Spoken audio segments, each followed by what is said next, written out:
In council order for 3 p.m. on September 9th.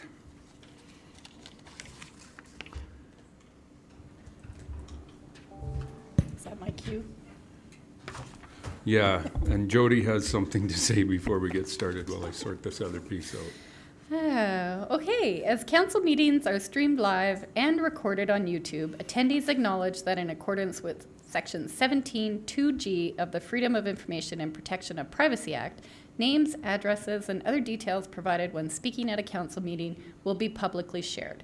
Should you have any questions related to the collection or disclosure of your personal information, please contact the Legislative and Advisory Services Division for the Town of High River by sending an email to foip@highriver.ca or foip@highriver.ca.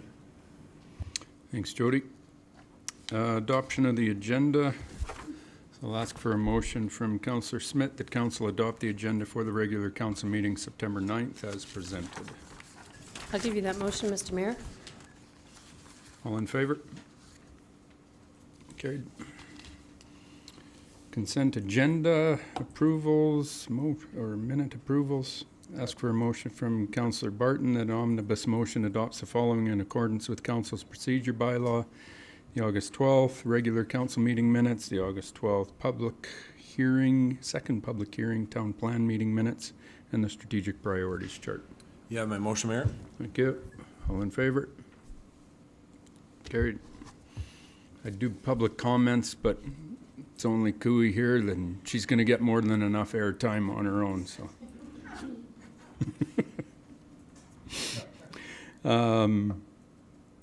okay. First bylaw to go through is the entertainment district. Jocelyn?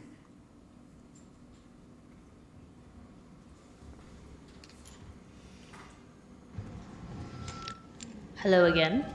I feel like this mic is echoing on this side, but I don't know if it is on your side. A little bit? Yeah. Is better? I was loud earlier, I feel like. Okay, I think we're good. Okay, so administration began collecting survey feedback from both members of the public and businesses within the proposed entertainment district this past March. While public feedback was mostly positive, issues arose around the bylaw's implementation.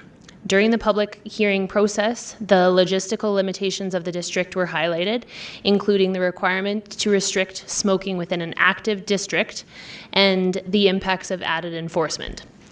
Due to the issues around the implementation, administration is recommending that the bylaw be defeated and the initiative not proceed at this time. Does council have any questions? Thanks, Jocelyn. And the public hearing was fantastic, actually. We had a number of people that spoke very well to this. And, although there was a lot of positive, yeah, sure, cool kind of feedback that we got, like you say, the logistics of it, the size of it, it's big. We can't, to do all of downtown like that, it would be a bit of an issue to try to police it. So that, and there's still a few provincial things that just make zero sense to me, that you can walk around with a rye and Coke, but you can't have a player's light in your hand. So it just doesn't add up. They got some work to do, and I think in other areas where they have a little bit more contained area, central area that they can police a little easier might make sense, but it's pretty tough for us. So any questions, any other comments? Council? Ask for a motion from Councillor Jones that council defeat bylaw, I need my glasses now, 4621-2024. Thanks, Mayor Snodgrass. I'll give you that motion. Thank you. All in favor? Okay. Thanks, Jocelyn. Thanks for all your work on this, and thanks for bringing it to council so that we kind of went through it. Now we know. Now we make a decision. So great job. Thank you. Second one, the board and committee bylaw. Jody? Good afternoon, Mayor and Council. As you will recall, the board and committee bylaw was introduced last year at the June 12th, 2023 regular meeting of council.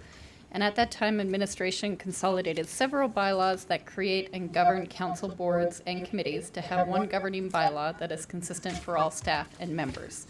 Since that time last year, there have been a few issues identified, and administration is now proposing an amendment to the board and committee bylaw to adjust the following areas. First being, the municipal library is established under the authority of the Libraries Act, and we missed that in the initial board and committee bylaw, so we want to add that at the beginning, and then also we have updated the attached library schedule 4 accordingly. There were also some amendments to the Protective Services Advisory Committee Schedule 5 to clean up wording and include their actual practices.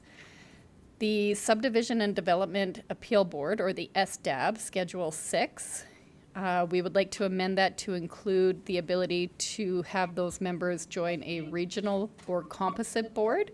This is the same as how our Assessment Review Board, or our ARB, is managed, and this allows for the members to be part of a regional board, and the SDAB and ARB are both boards that we actually have a challenging time recruiting for. So having that ability to pull on a regional option is actually beneficial. Lastly, we had a clarification to the definition of an employee, and also added a definition for contractor or consultant. And then there was one section that we are proposing to remove that indicated former committee members, councillors, and town employees may apply for appointment to a committee after a 2-year hiatus from that capacity. We're suggesting removing that piece, as we do have some challenges recruiting volunteers for these positions. So as long as there is no conflict or perceived conflict that is identified, we would like to remove that section as well. Any questions or comments from council regarding any of the changes? See none. Thanks, Jody. Well done. I'll ask for a motion from Councillor Nychuk that council give first reading to bylaw 4626-2024, the board and committee bylaw, and the council give second reading to the previously mentioned bylaw, and that all council present give unanimous consent to proceed with third and final reading of the previously mentioned bylaw. I'll give you that motion, Mr. Mayor. Thank you. All in favor? Carried. And I'll ask for a motion from Councillor Kinghorn that council give third and final reading to bylaw 4626-2024, the board and committee bylaw, and that council repeal bylaw 4615-2023, the board and committee bylaw. Thank you, Mayor Snodgrass. You have my motion. Thank you. All in favor? Carried. CVAC recommendations. Jocelyn? No? This one will actually be Mrs. Kathy Cooey. This one's Cooey.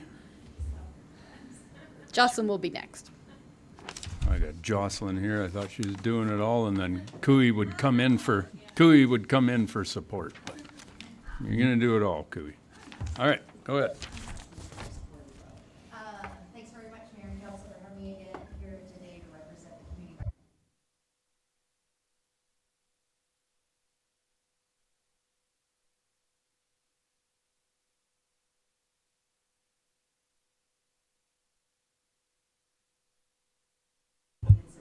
Kathy, can you just hit your button on your mic? We're trying to get it on from this end, but it ain't happening. Sorry, I thought There it we was go. on. There I you go. did think it was kind of quiet. Sorry. I'm sure you heard that anyways. It is undeniable that our community comes to life the end of September. Watching the balloons make us feel like kids again. And whether or not you're a car enthusiast, you can't help but feel the energy in our community or hear the enhanced exhaust systems. The group of volunteers that is committed to work so hard on making this a full weekend in September. Now, on Saturday, featured by the Burnout and a dance at Eamon's Garage. This request primarily supports these two activities with safety requirements for the Burnout and to help with the band and some other costs with the dance. The people that bring the car show and these events to our community, there's an insurmountable amount of volunteer efforts. There is an incredible way to highlight High River and exemplifies why this committee, the CVAC committee, would like you to support the request for $6,000, primarily for the Saturday events for the car show weekend. I think if you read the application, you will see if they don't get the funds, the show will go on. And I think I know many of those volunteers, that means that they would probably personally step up and have to financially support this. And I think with what this event and this weekend brings to our community, this is a good way for us to support them and show support for all of the work and the volunteer efforts that they put into it. If you have any questions, I'm happy to answer them. Pretty easy one. Thanks, Kathy. Thank you. I'll ask for a motion from Councillor Walsh. The council award $6,000 to support the Brian Chipche Show and Shine. Thank you, Mr. Mayor. It's my pleasure to give that. Thank you. All in favor? Carried. Thanks, Kathy. Policy amendment to CVAC, Jocelyn?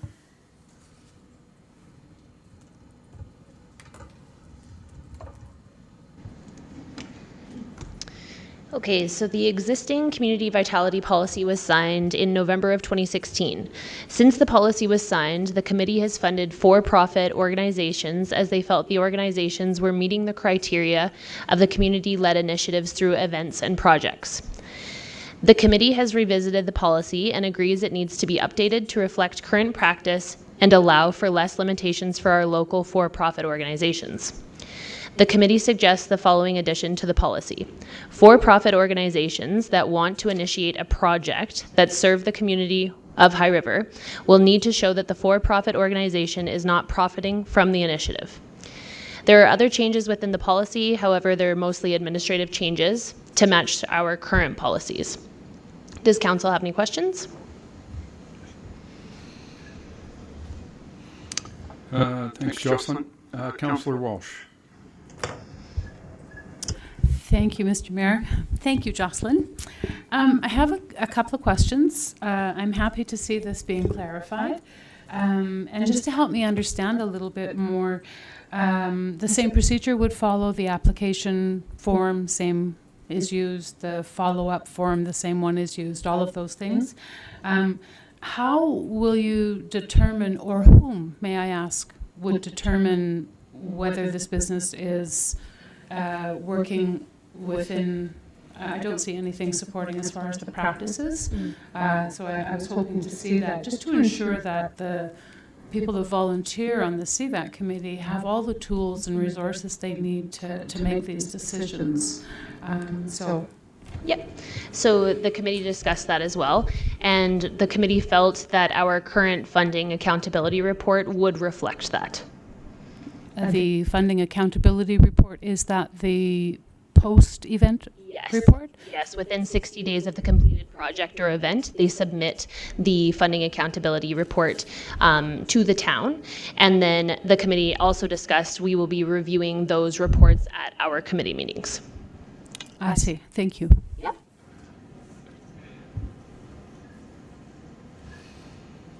Councillor Kinghorn. Thanks, Mayor Snodgrass. So how are they proposing to determine whether or not the company benefits from the event? Like, I know the Heritage Inn benefits greatly from our event, although they don't get any income or any revenue. Right. And that's why they do these things. How would you clarify that through the CVAC? The way that the committee discussed it is we were focused on, I guess, the tangible financial profit. Yes, of course, there is going to be intangible profit that can't really be communicated or articulated in the report, but the committee is focused on whether or not the organization would be profiting tangibly. So it would be reflected when they provide us the report. We would look through their financials and ensure that the money was spent on either the event or the project.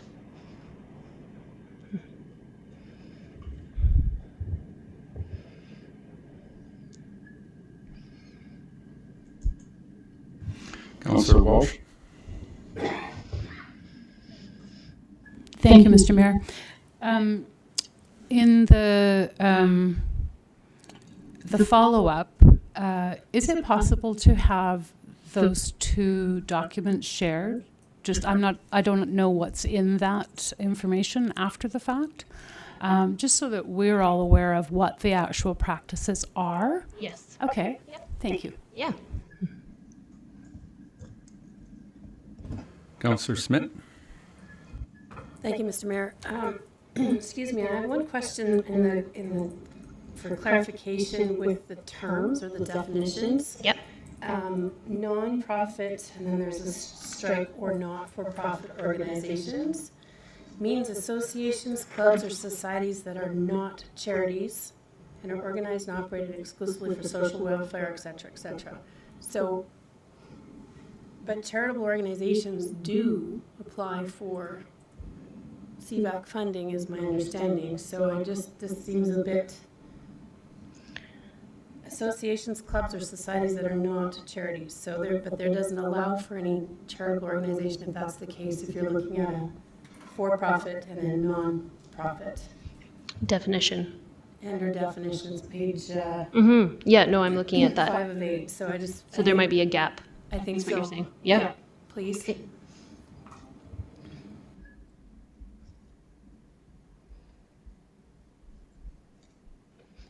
Yeah.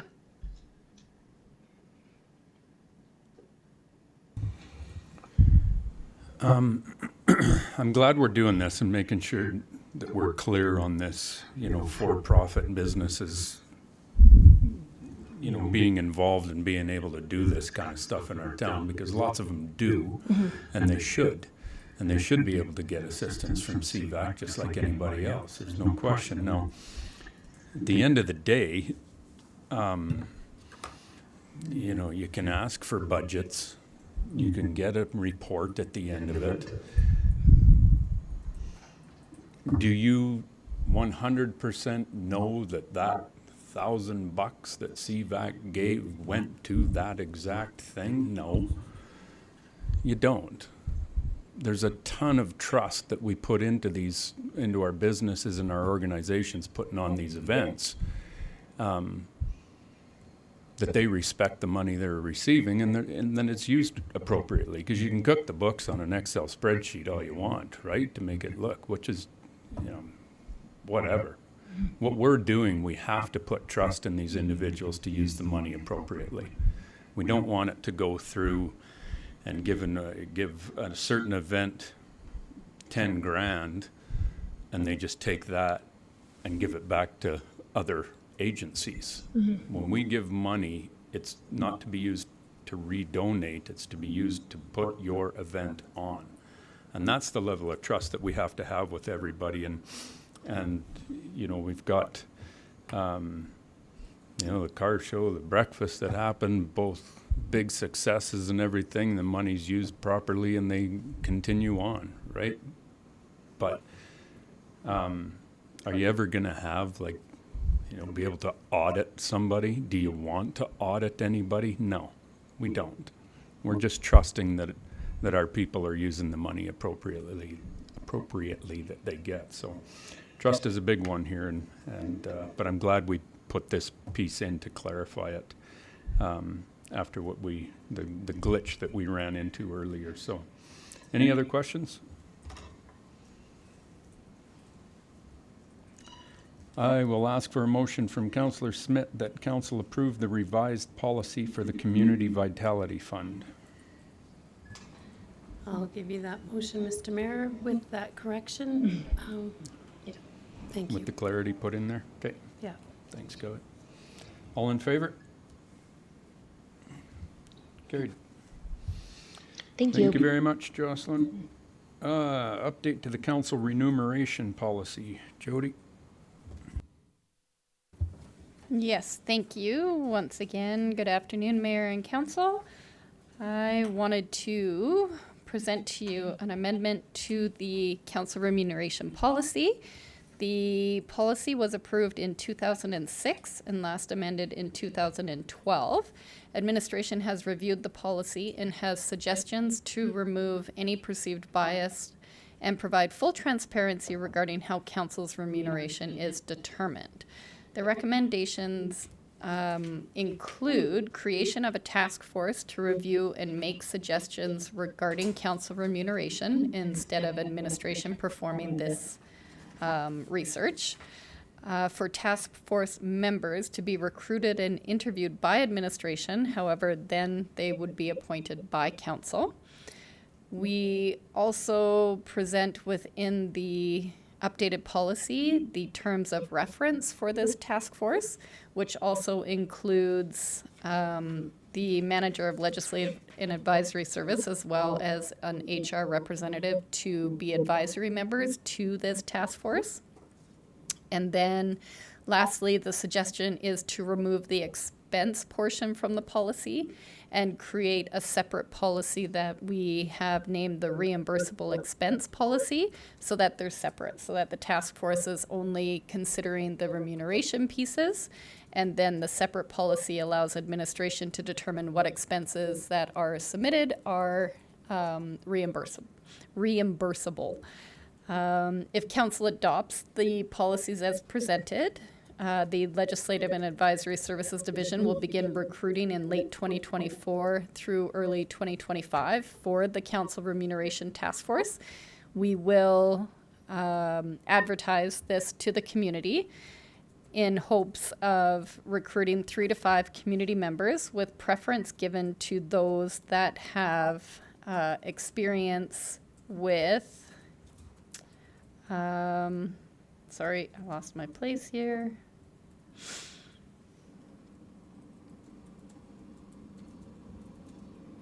Anyone who has experience with finance, any previous compensation experience, or data analysis and comparison, so that they can provide a fulsome report to council. And lastly, this would be a task force that would be appointed for a short term every 4 years in advance of the municipal election. So next municipal election is scheduled for October 2025. So we're hoping that early 2025 we could get the task force up and running. Then they have time to do proper research and analysis before bringing that recommendation to council. Any questions or comments regarding the split out of the original remuneration policy and then the reimbursable expense policy? If you can say that one 5 times fast. Nope.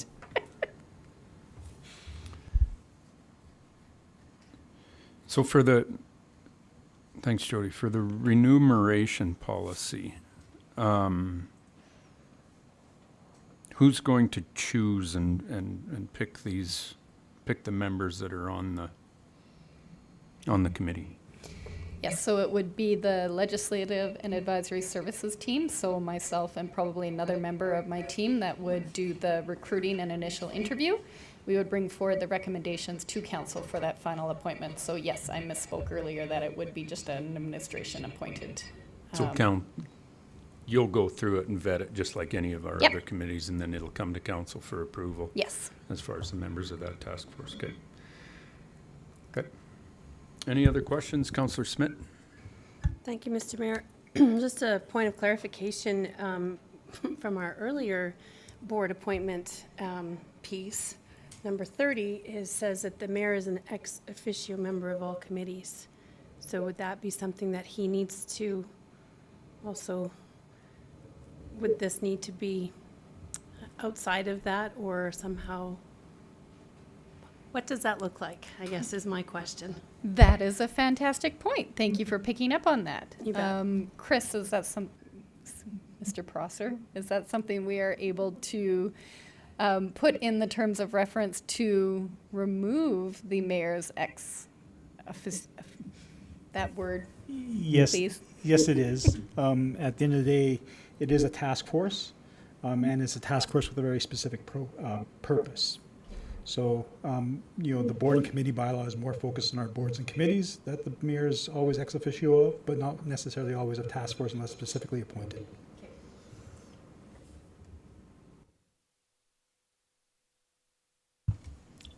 All good? No further questions? I'll ask for a motion from Councillor Barton that council adopt the amended council remuneration policy number 096 and newly developed reimbursable expense policy number 097. Yeah, my motion, Mayor. Thank you. All in favor? Carried. Thanks, Jody. CMRB, Canada Public Transit Fund. Sarah?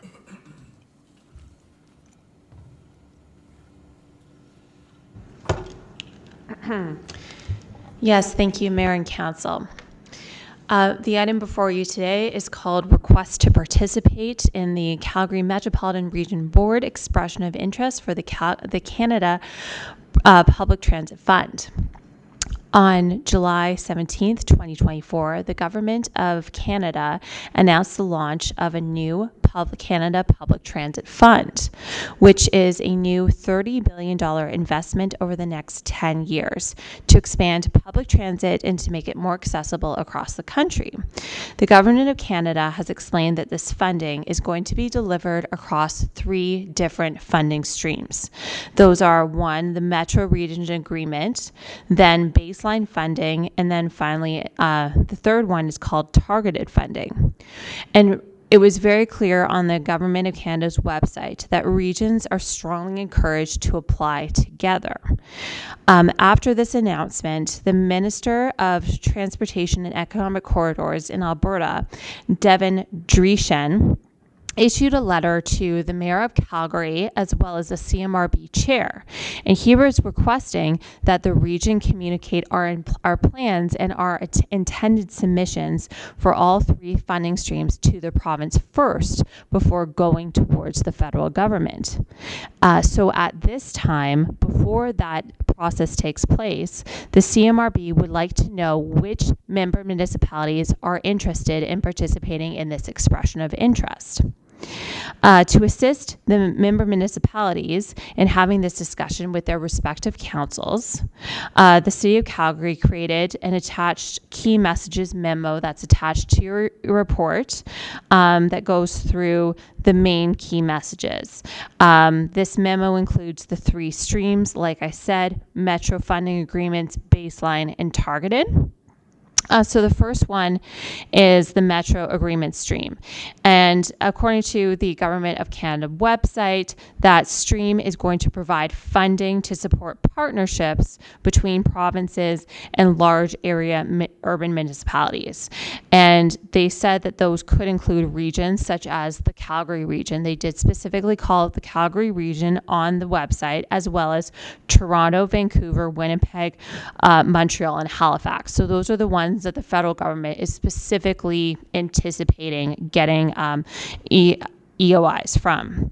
The funding amounts, they say, will be based on merit, with the highest amounts going to the most ambitious partnerships, including those that can best demonstrate how the investments in transit will help build more homes. So they really want to see that kind of connect the dots between the investment and how it's going to lead to more housing in our communities. Within the High River context, High River would be able to submit its active transportation plan that we created last year to CMRB for consideration. It contains a list of short, medium, and long-term active transportation projects which can be considered as part of that stream. There is also the baseline funding stream. According to the Government of Canada's website, that stream is going to be delivering funding to communities with existing transit systems to help those municipalities upgrade, replace, or modernize. For the town of High River, we don't currently have an existing transportation system, therefore we wouldn't be submitting any projects related to this stream. And finally, there is the targeted funding stream that is going to be available to support, as they call them, key priorities like active transportation in rural and remote transit. The funding isn't currently available, so we won't be considering projects for this at this time. However, according to the Canada website, that stream of funding is going to be available later this year. So again, when we know that they are ready to hear projects and the CMRB is ready to produce the EOI for that, the town of High River would again be able to submit projects contained in the transportation plan. Again, those are our short, medium, and long-term active transportation projects. It is worth noting that this is very related to the Housing Accelerator Fund, which was also announced earlier this year by the federal government. According to the Government of Canada's website, the federal government is giving towns and cities more money to build more homes through this Housing Accelerator program, but they were very clear that it is with a condition. If municipalities want federal funding, they have to change their zoning bylaws to build more housing near transit. Specifically, they have listed the following actions. 1, eliminate all mandatory minimum parking requirements within 800 meters of a high-frequency transit line. 2, allow high-density housing within 800 meters of a high-frequency transit line. 3, allow high-density housing within 800 meters of post-secondary institutions. And finally, if your population is greater than 30,000, which High River is not, you need to create a housing needs assessment. So, in the High River context, the town of High River actually has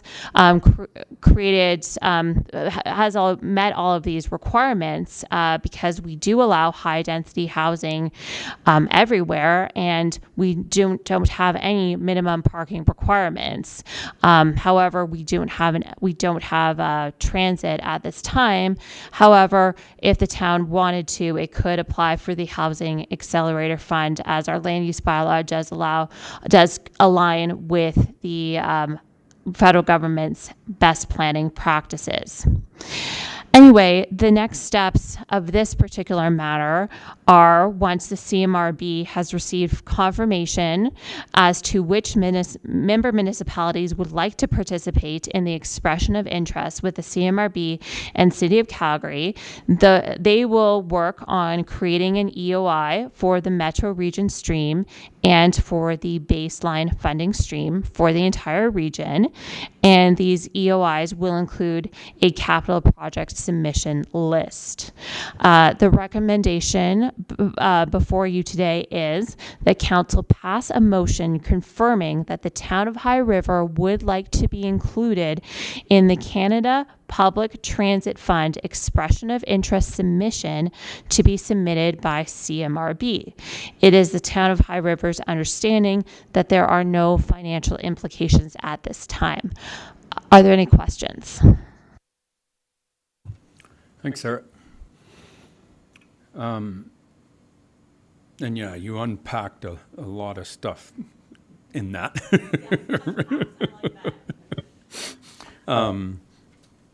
But this one, it's simply an expression of interest to be submitted. There is no financial contribution. There's no commitment the town has to make to any of this at this time. It's just, I think it's important that we do